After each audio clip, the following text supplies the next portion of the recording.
오늘은 빈 무덤을 보고 두 제자와 또 마리아와 그 믿음의 사람들이 가졌던 생각, 보는 시각이 어떠해야 하는가, 또 어떠했는가를 보면서 함께 은혜를 나누려고 합니다. 아리마대 사람 요셉과 니고데모가 예수님을 무덤에 장사 지내는 동안 예수님을 따라다니던 사람들은 무엇을 하고 있었을까? 가족들과 제자들은 아무도 여기에 등장하지 않습니다. 그러나 예수님의 무덤까지 따라가서 장례를 몰래 지켜보던 사람들이 있었는데, 요한복음에는 기록되어 있지 않지만 마가복음에는 그들의 이름이 나와 있습니다. 바로 막달라 마리아와 요새의 어머니 마리아라고 마가복음 15장 47절에 기록되어 있습니다. 이들은 예수님의 무덤을 확인한 후에 돌아가서 향품과 향유를 준비했다고 누가복음의 23장 56절에서 말씀하고 있습니다. 사실 이때에는 니고데모가 향품을 충분히 준비하여 필요한 모든 장례의 절차를 다 밟은 상태였습니다. 아마도 이 여인들은 이 사실을 모르는 것 같습니다. 그래서 그들은 스스로 향품을 준비하여 그렇게 이 장례도 준비하지 못하고 억울하고 슬프게 무덤에 들어갔던 예수님을 기억하면서 새벽 일찍 예수님을 향해 간 것입니다. 안식일에는 계명에 따라 아무 일도 할 수 없었기 때문에 쉬었다가 안식일 다음 날 사람들이 모두 잠들어 있을 새벽 시간에 예수님의 무덤을 찾아간 것입니다. 여기에서 우리는 이 여인들이 얼마나 주님을 사랑했는가 하는 걸 알 수 있습니다. 사랑은 그런 것입니다. 이론적으로 설명이 되지 않고 사랑은 받은 사람이 그만큼 사랑을 하고 은혜를 체험한 사람이 그만큼 헌신하게 되어져 있습니다. 특별히 막달라 마리아에게 주님은 생명의 은인이었습니다. 그녀는 본래 귀신 들려 살던 사람이었고, 이런 그녀가 온전하게 회복된 것은 주님을 만났기 때문입니다. 사람 대접을 받아본 적이 없던 막달라 마리아가 온전한 사람으로 하나님의 형상을 회복하여 치유되고 난 후에 그녀는 주님을 사랑하지 않을 수 없었습니다. 언제나 주님을 따라다녔고 할 수 있는 대로 최선을 다했습니다. 십자가 주님의 현장과 주님의 무덤까지 쫓아가게 된 것입니다. 우리들도 막달라 마리아처럼 주님을 언제나 쫓을 수 있는 뜨거운 사랑의 소유자가 되기를 바랍니다. 1절 2절 읽습니다. 안식 후 첫날 일찍이 아직 어두운 때에 막달라 마리아가 무덤에 와서 돌이 무덤에서 옮겨진 것을 보고 시몬 베드로와 예수께서 사랑하시던 그 다른 제자에게 달려가서 말하되 사람들이 주님을 무덤에서 가져다가 어디 두었는지 우리가 알지 못하겠다 하나. 막달라 마리아 혼자서 예수님의 무덤을 찾아간 것이 아닙니다. 빈 무덤을 발견한 후 베드로에게 달려가 보고한 내용을 보면 알 수 있습니다. 마리아는 사람들이 주님을 무덤에서 가져다가 어디 두었는지 우리가 알지 못하겠다라고 말합니다. 여기에서 분명히 복수형인 우리가 말을 사용한 걸 보면 이 마리아 혼자가 아니라 아마 요새의 어머니 마리아도 같이 있었던 것으로 추측해 볼 수 있습니다. 아무튼 이 새벽에 예수님이 무덤에 갇혀져 있고 노마 병정들을 지키고 있는 그곳을 향해서 달려갔다고 하는 것은 용감불성한 것입니다. 사랑의 힘이 이만큼 놀랍습니다. 주님을 사랑하는 사람들은 새벽 꼭두새부터 일어나서 그 기도하러 가고 추운 눈보라가 몰아치고 비가 내리는 그때에도 불구하고 주님 앞에 기도하겠다고 밤에도 가고 새벽에도 가면서 기도하는 그 사람들의 모습, 주일에 힘들고 홍수가 나도 어떤 모습이든지 주님 앞에 예배하겠다는 일념으로 최선을 다했던 사람들은 바로 주님을 사랑했던 사람의 모습인 것입니다. 무덤이 비어 있었다면 그것을 어떻게 받아들여야 할 것인가? 새벽에 갔는데 무덤이 비어져 있는 것입니다. 우리 같으면 예수님의 부활을 제일 먼저 생각했을 텐데 이들은 전혀 그 가능성을 생각하지 못하고 있는 것입니다. 그들이 할 수 있는 가장 좋은 추측은 누군가 주님의 시신을 훔쳐갔다라고 생각한 것입니다. 사실은 그것도 말이 되지 않습니다. 누가 죽은 사람의 시신이 필요하다고 훔쳐갔겠습니까? 부활을 경험하지 못했기 때문에 일어나는 해프닝이죠. 우리는 부활하셨다는 사실을 알고 있기 때문에 당연히 그렇다고 생각하지만 그 당시에는 죽은 자가 살아난 사례가 없습니다. 그렇기 때문에 이 빈 무덤을 볼 때에 두렵고 힘든 그런 상황에서 예수님을 시신을 누가 시신을 훔쳐갔구나 라고 생각할 수밖에 없었을 것입니다. 부활을 경험하지 못했기 때문에 일어난 일인데 오늘날 우리 중에도 오늘 밖에 믿지 않는 사람들 중에도 부활을 믿지 못하는 사람들은 말도 안 되는 별별 추측을 다 하고 있습니다. 믿으면 간단한데 믿지 않기 때문에 복잡하게 생각하게 되어집니다. 여러분 우리가 어떤 일 걱정을 낳고 염려가 염려를 낳고 두려움이 두려움을 낳아서 한번 불안해지기 시작하면은 그것이 어떻게 된가 계속 이 상상력을 발휘해서 점점 깊이 들어가게 되는 것을 볼 수 있습니다.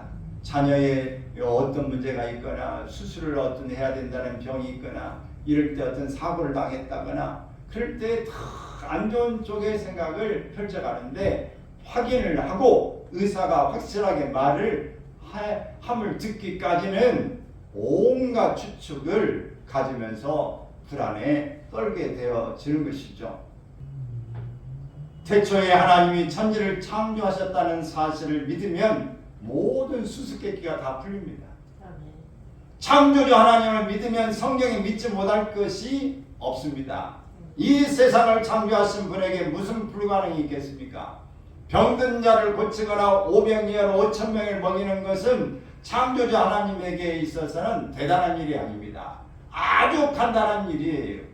아무것도 없는 데서 태양을 만들고 달을 만들고 별들을 만들고 나무를 만들고 동물들을 만들고 물고기를 만들고 사람을 만들고 하나하나 다 없는 것을 있게 하신 그 능력을 믿는다면 어떤 일이 우리에게 있어서 믿지 못할 게 있겠습니까?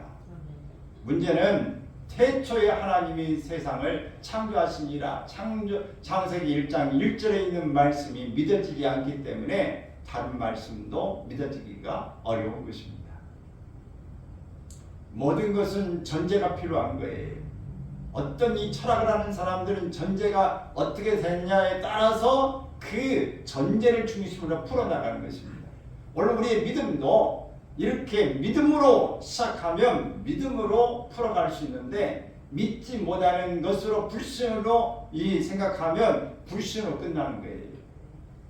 모든 일은 시작도 끝도 우리가 어떤 생각에서 어떻게 풀어가느냐에 따라서 다르다라고 하는 것입니다. 제자들은 빈 무덤의 소식을 듣고 확인하러 나섰습니다. 계속해서 3절, 8절 있는 말씀을 읽습니다. 베드로와 그 다른 제자가 나가서 무덤으로 갈새 둘이 같이 다름질하더니 그 다른 제자가 베드로보다 더 빨리 달려가서 먼저 무덤에 이르러 구부려 세마포 놓인 것을 보았으나 들어가지는 아니하였더니 시몬 베드로는 말에 따라와서 무덤에 들어가 보니 세마포가 놓였고 또 머리를 쌌던 수건은 세마포와 함께 놓이지 않고 딴 곳에 쌌던 대로 놓여 있더라. 그때야 무덤에 먼저 갔던 그 다른 제자도 들어가 보고 믿더라. 베드로의 파트너로 등장하는 그 다른 제자는 사도 요한을 가리키는 것입니다. 예수님이 체포되신 이후에 이들은 거의 같이 행동하고 있습니다. 안나스의 집에서 예수님이 신문을 당할 때 그들은 함께 거기에 있었고 빈 무덤의 소식을 듣고 역시 그들이 함께 움직입니다. 후에 사도행전에서도 이들은 함께 예루살렘 성전으로 기도하러 갔다가 나흘 때부터 안진병이 된 미문에서 구걸하던 사람을 일으키는 기적도 역시 베드로와 요한이 함께 했습니다. 이 일로 인해서 그들은 함께 투옥되고 산에 뜨인 공의 앞에 함께 재판을 받게 됩니다. 이렇게 늘 동행하는 이유를 그들은 가진 공통점이 많았기 때문일 것으로 추측하지만 쉽지는 않습니다. 오늘 본문에서 그들의 차이를 보게 됩니다. 자, 둘이 같이 다름질해서 갔습니다. 근데 요한은 베드로보다 조금 더 젊다.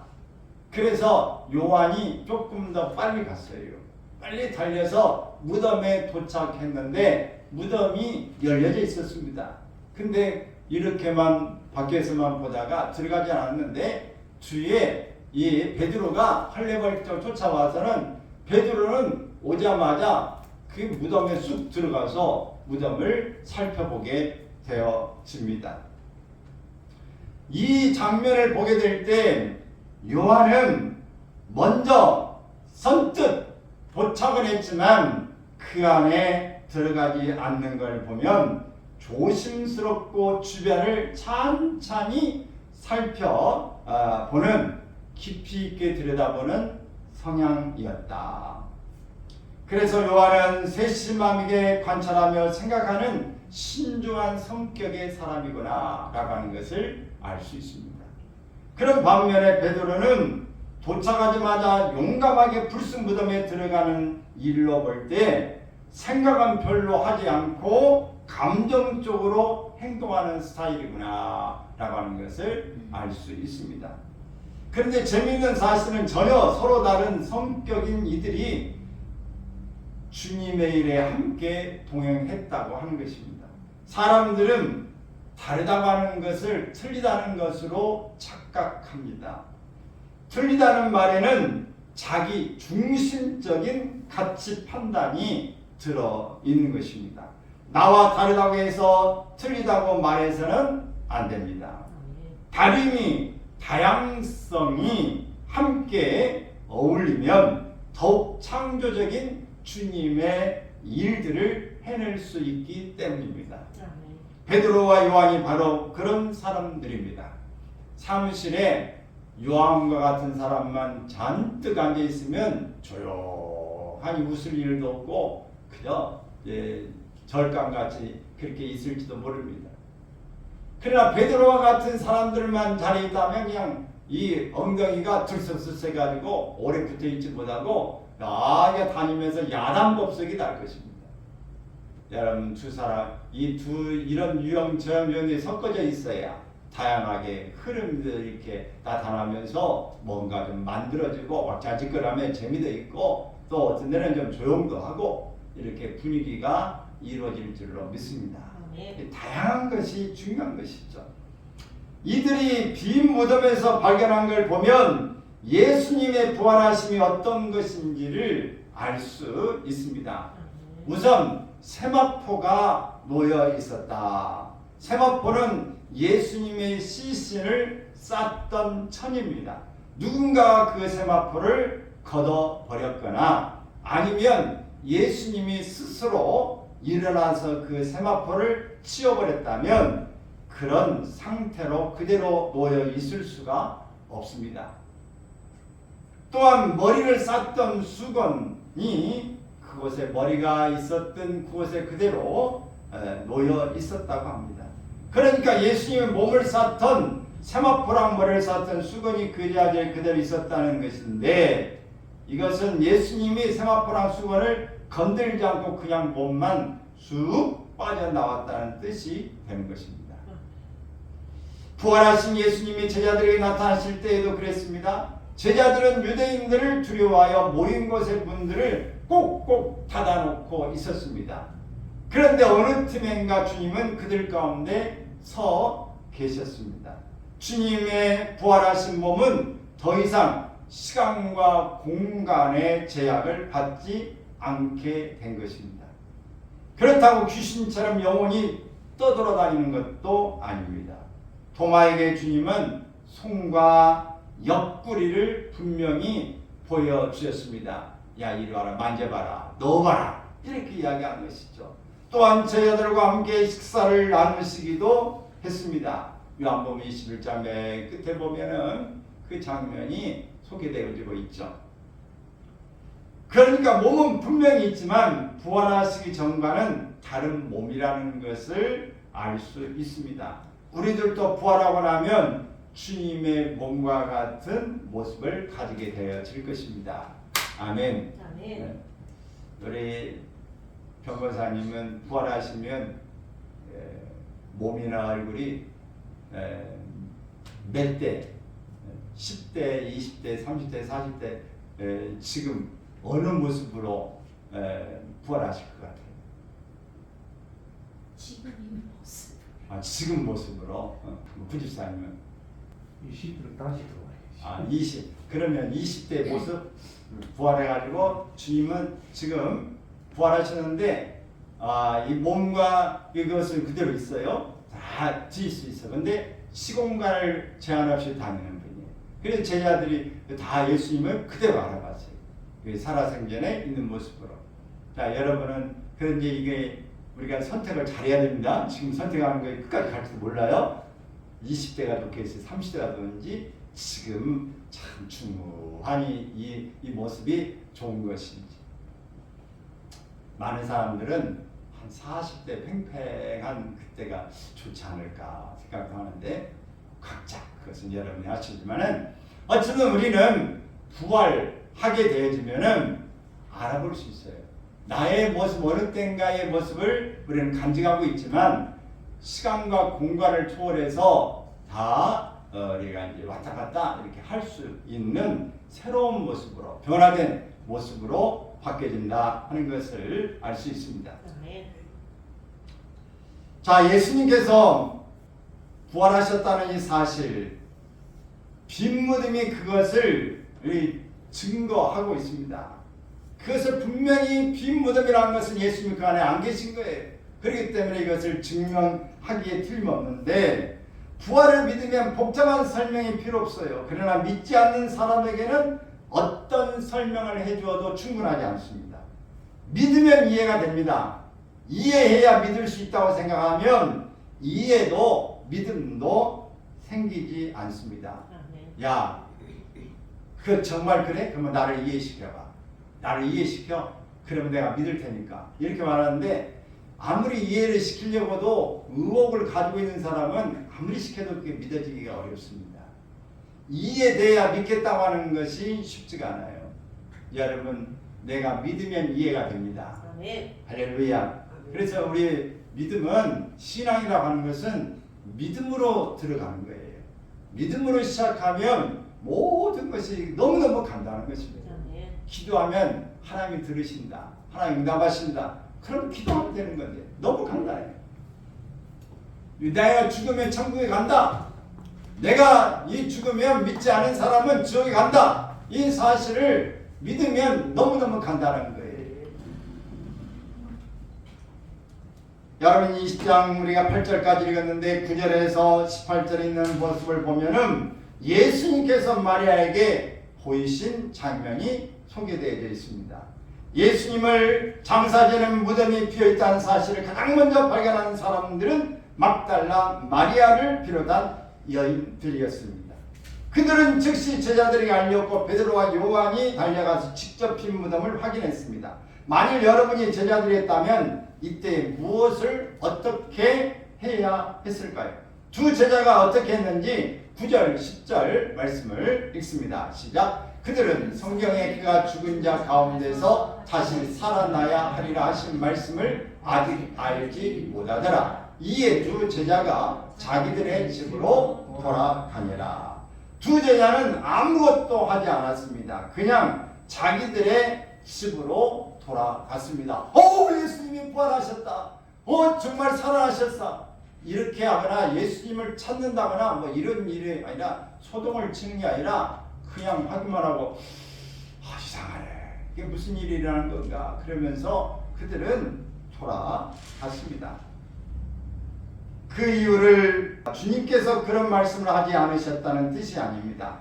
주님께서 누누이 말씀을 하셨지만 아직 그들은 그게 무슨 뜻인지 알지 못하고 있었다는 것입니다. 내가 갈릴리에서 너희를 만나리라. 그런 말씀하셨는데 그들이 이 말씀을 아직 뜻을 이해하고 있지 못하는 것입니다. 부모가 아무리 이야기를 해도 자녀가 다 이해를 할 수가 없어요. 그래서 나이를 들고 아이를 낳고 키워봐야 알게 되어지는 것이죠. 그래서 나이를 많이 먹어서도 이제 결혼하지 않으면은 어른이 아니다. 결혼해서도 아이를 낳지 못하면 부모를 제대로 모른다. 이런 이야기를 하지 않습니까? 낳고 해야 엄마 낳을 때 나는 이렇게 힘들었구나. 아이를 기르는 게 이렇게 어려웠구나. 나를 이렇게 키웠구나. 라고 하는 것을 그때 가서 이해한다고 하는 것입니다. 이 제자들은 예수님의 말씀하신 것이 무슨 뜻인지 알지 못했어요. 그래서 마음에 감동도 없고 확신도 가질 수 없었던 것입니다. 자녀들을 키워보신 분들은 아들과 딸이 참 다르다는 것을 알 수 있죠. 아들은 무슨 맛입니까? 아들을 낳고 키우면 든든한 맛. 딸은 키우면 어떤 맛이에요? 부모님의 마음을 세심하게 잘 헤아립니다. 특히 어머니에게 좋은 친구가 되어주는 것이 딸이에요. 그래서 아들보다도 딸은 꼭 낳아야 된다는 말을 하게 되죠. 그래서 그런지 요즘은 딸을 더 선호하는 경향이 있는 것 같아요. 제자들도 마찬가지예요. 주님의 시신이 실종되었던 것을 확인한 후에도 그들은 무심하게 집으로 돌아가 버리고 말았습니다. 그러나 마리아는 어떻습니까? 막달라 마리아는 달랐어요. 빈 무덤을 떠날 수 없었습니다. 11절에서 13절 말씀을 읽습니다. 시작. 마리아는 무덤 밖에 서서 울고 있더니 울면서 구부려 무덤 안을 들여다보니 흰옷 입은 두 천사가 예수의 시체 누였던 곳에 하나는 머리편에 하나는 발편에 앉았더라. 천사들이 이르되 여자여 어찌하여 그러냐 이르되 사람들의 내 주님을 옮겨다가 어디 두었는지 내가 알지 못함이니이다. 처음 예수님의 무덤을 찾은 사람들은 막달라 마리아와 또 다른 마리아였어요. 그러나 베드로와 요한이 다녀간 후에 빈 무덤에 남아있는 사람은 막달라 마리아 혼자였습니다. 천사에게 말한 마리아의 말에서 우리는 그 증거를 찾을 수 있습니다. 사람들이 내 주님을 옮겨다가 어디 두었는지 내가 알지 못함이니이다. 제자들에게 보고할 때는 우리라고 했지만 지금 천사들에게는 내가 알지 못한다고 한 것은 이미 마리아 같이 왔다 하더라도 그 한 여인은 가고 막달라 마리아만 남아있는 것입니다. 그것은 그 자리에 마리아 혼자 남아서 어찌 된 거야? 어떻게 된 거야? 우리 주님을 누가 어떻게 훔쳐간 거야? 무슨 일이 생긴 거야? 라고 고민하며 있었던 것입니다. 그런데 여기에서 궁금해지는 것은 천사들이 언제부터 무덤에 있었을까요? 여러분 천사를 마리아가 처음부터 봤다고 한다면 천사에게 물어봤을 건데 그 무덤을 봤을 때 이 마리아가 천사를 보지 못하는 거예요. 또 요한과 베드로도 천사를 보지 못한 것입니다. 여러분, 그럼 천사가 그 안에 있었을까요? 없었을까요?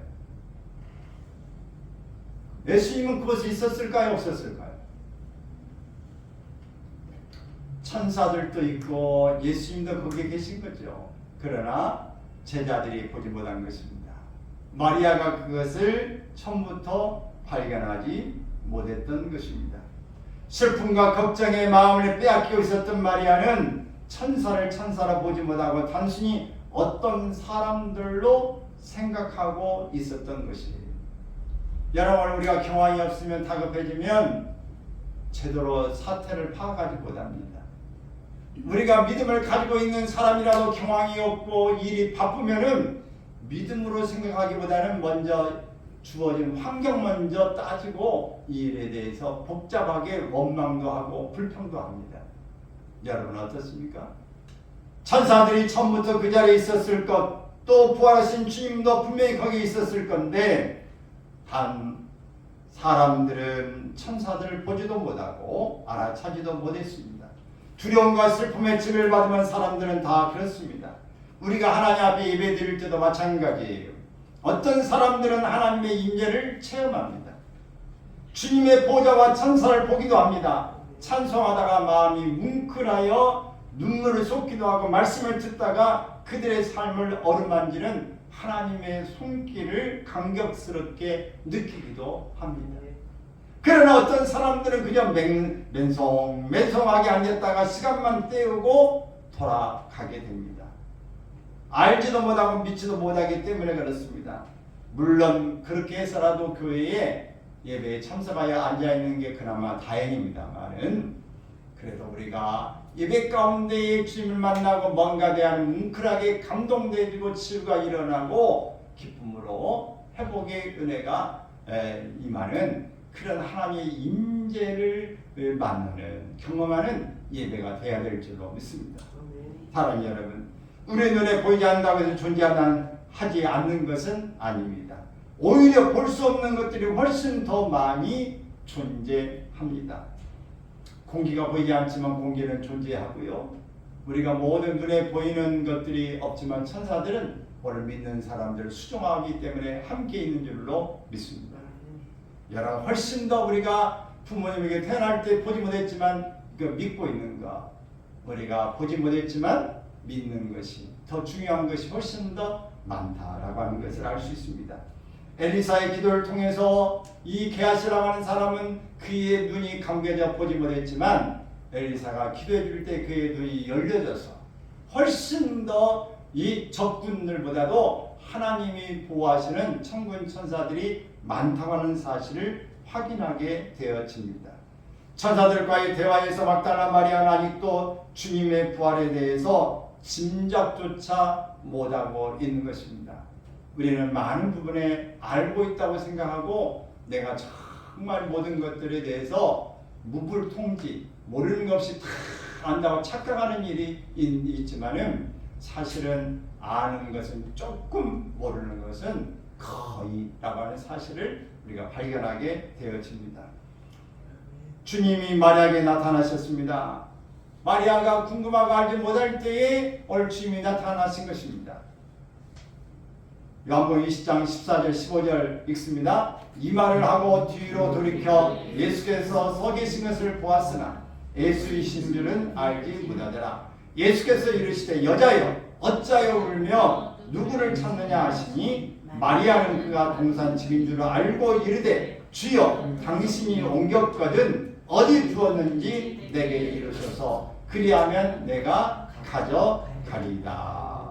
마리아는 우느라고 예수님을 보고도 예수님인 줄을 알지 못했습니다. 예수님의 음성을 듣고도 마리아는 그가 동산직인 줄 알고 주님의 시신의 행방을 묻습니다. 비록 마리아는 이렇게 알아보지 못하는 안타까움을 가지고 있고 또 주님의 시신을 잃어버렸다고 하는 생각을 가지고 있지만 주님을 사랑하는 생각하는 마음은 간절했던 것입니다. 이런 마음을 아시고 주님이 찾아오셨습니다. 사랑하는 여러분, 오늘 우리의 믿음이 부족하고 눈이 아직 열려지지 않는다 할지라도 주님에 대한 생각을 하고 주님에 대한 사랑을 우리가 가지고 있는 것을 우리 주님께서 보실 때 우리에게 나타나 주시는 것입니다. 우리의 마음이 뜨겁고 간절할 때에 우리에게 하나님이 기적을 얼마든지 베풀어 준다는 걸 믿으시고, 여러분 모든 것들을 믿음으로 생각하시고 믿음으로 여러분들이 행동할 수 있기를 바랍니다. 그럴 때에 주님을 만나고 더 하나님의 도우심이 더 가까이 머물게 되어지는 것입니다. 마리아가 부활하신 주님이라는 것을 알아차리게 된 것은 주님께서 그녀의 이름을 부르셨을 때입니다. 16절을 읽습니다. 예수께서 마리아야 하시거늘 마리아가 돌이켜 히브리 말로 나보니여 하니 이는 선생님이라는 말이라. 주님께서 마리아의 이름을 부르시자 마리아는 즉각적으로 그분이 주님이라는 사실을 알게 되었습니다. 이 시간 우리의 이름을 불러주시는 주님의 음성을 듣게 되기를 바랍니다. 주님과 인격적인 관계를 맺고 있는 사람들에게 주님은 각각의 이름을 부르며 다가오시는 것입니다. 사랑하는 아들아, 사랑하는 딸들아, 사랑하는 아들아, 사랑하는 내 딸아, 내가 너를 사랑하노라. 내가 너를 사랑한다. 오늘 주님이 우리에게 찾아오셔서 말씀해 주시는 것입니다. 기독교인이 된 한 신사가 중병을 앓게 되었습니다. 이 신사는 자기 가슴 속에서 느끼는 하나님에 대한 사랑이 자금을 근심하게 되었어요. 그래서 신사는 자신의 고민을 친구에게 말했습니다. 이 말을 듣고 친구는 다음과 같이 대답했습니다. 내가 집에 가면 말이야, 나는 우리 아기를 무릎 위에 앉히고 아기의 맑은 눈망울을 들여다보며 아이가 중얼거리는 소리를 들을 것이라네. 내가 지쳐 있을 때 아기가 있는 것이 나에게 큰 안식이 되지. 내가 우리 아기를 극진히 사랑하기 때문이야. 그렇지만 아기는 나를 조금밖에 사랑해주지 않네. 내 심장이 파열된다고 해도 아기는 잠을 깨지 않을 걸세.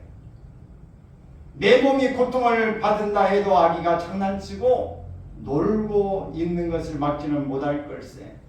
내가 죽는다고 해도 2, 3일 후면 아기는 나를 잊어버릴 걸세.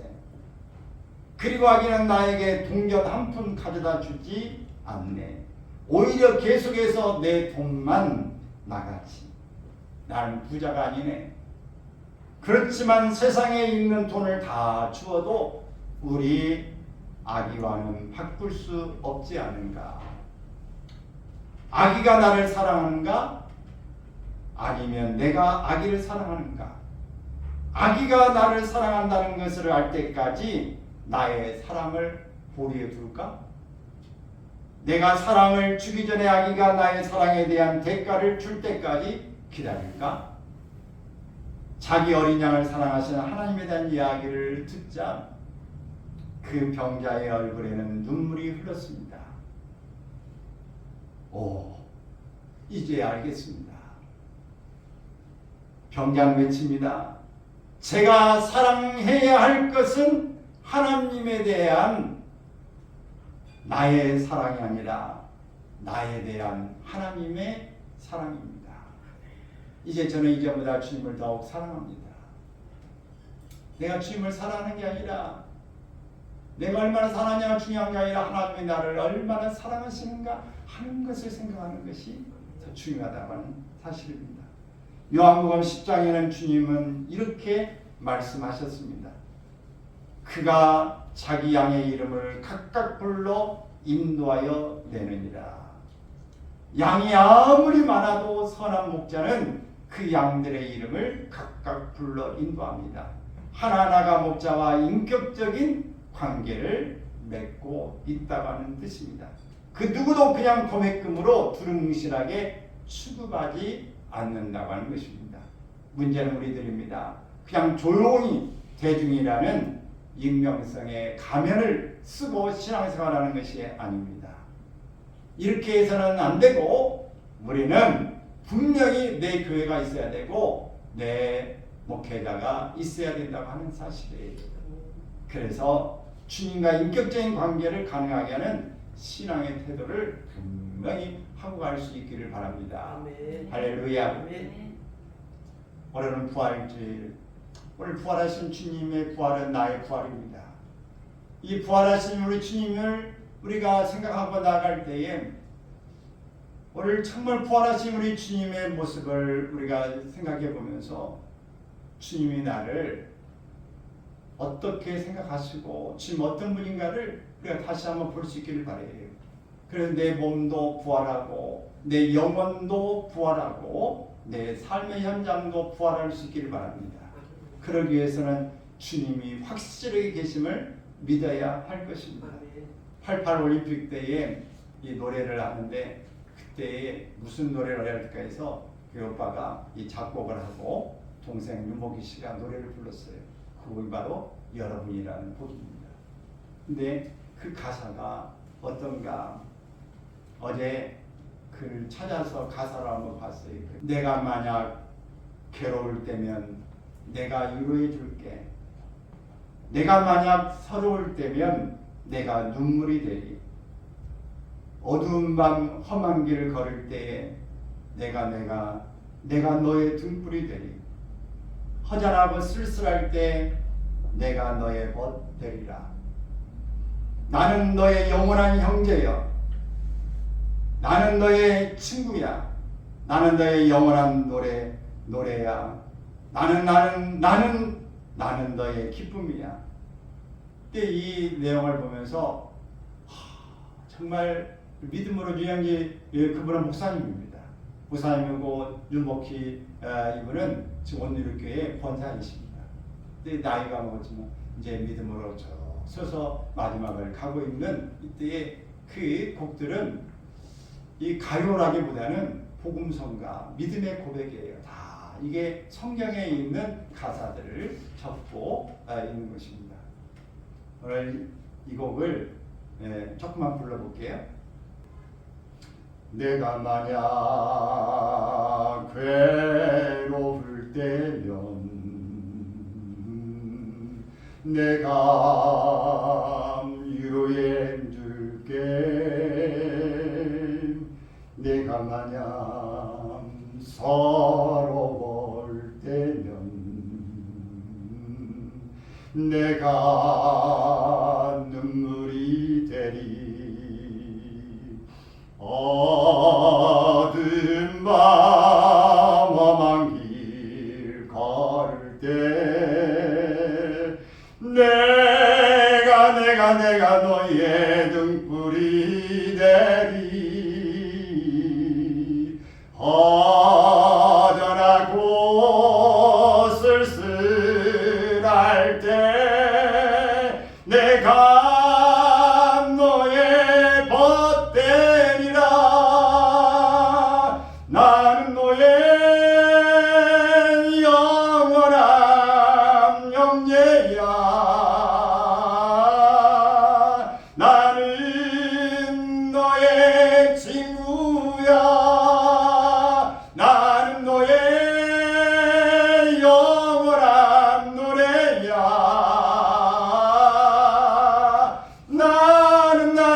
나는 너의 기쁨이야. 내가 만약 외로울 때면 내가 친구가 될게. 만약 내가 기쁠 때면 내가 웃음이 되리. 이 가사들을 우리가 하면서 정말 주님이 우리를 향해서 형제라고 불러주시고 친구라고 영원한 노래라고 또 기쁨이라고 말씀해 주시는 것입니다. 우리 영원한 등불이 되어 주시겠다고 말씀하시는 이것을 우리가 꼭 기억할 수 있기를 바랍니다. 아멘.